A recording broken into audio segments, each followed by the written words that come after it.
I bid you welcome.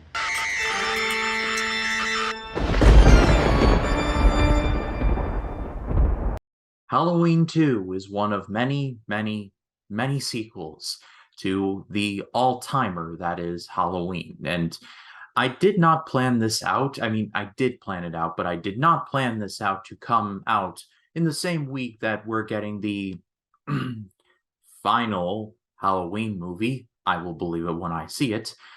But I watched Halloween 2 for the first time, and honestly, I think this movie has more than its fair share of good things. One thing I liked immediately was the fact that this movie takes place literally seconds after the first Halloween ends.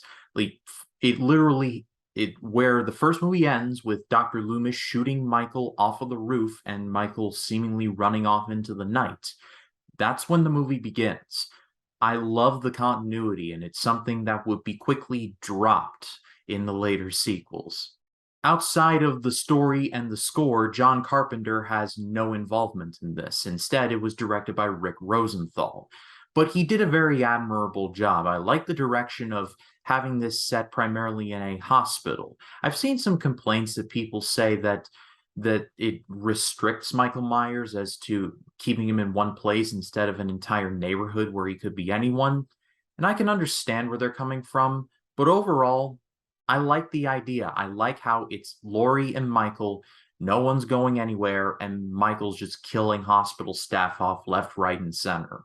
There's also some pretty quality kills in this one. My favorite of the bunch is when Michael just pretty much just drowns one of the, I want to say, nurses when she's having relations with an ambulance driver. Michael kills the ambulance driver and then heats up the tub for the hydrotherapy to near scalding and then drowns the nurse in it.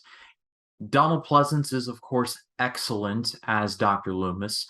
He doesn't have an iconic monologue like in the first one where he goes, "The blackest eyes, the devil's eyes."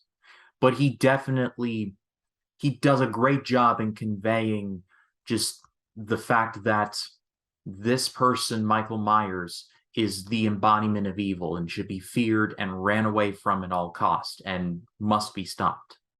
And of course, there's Jamie Lee Curtis, who is predictably really good as Laurie Strode. My biggest problem with the movie is how Michael Myers slowly begins that slippery slope of him basically becoming invincible. He takes some pretty good shots in the movie and just walks away from it. It's scary at first, but then the more you think about it, the more you recognize, wait, Michael Myers was once like human at one point, right? It's one of those things that just makes you question like where they were going with this, if anywhere. But outside of the superhumanness of Michael Myers, this is a very admirable sequel, and of the ones that I have seen, this is by far and away my favorite. But oh boy, there's a ton of other sequels, and I imagine I'll be covering those at some point in the future. But I'm not looking forward to it.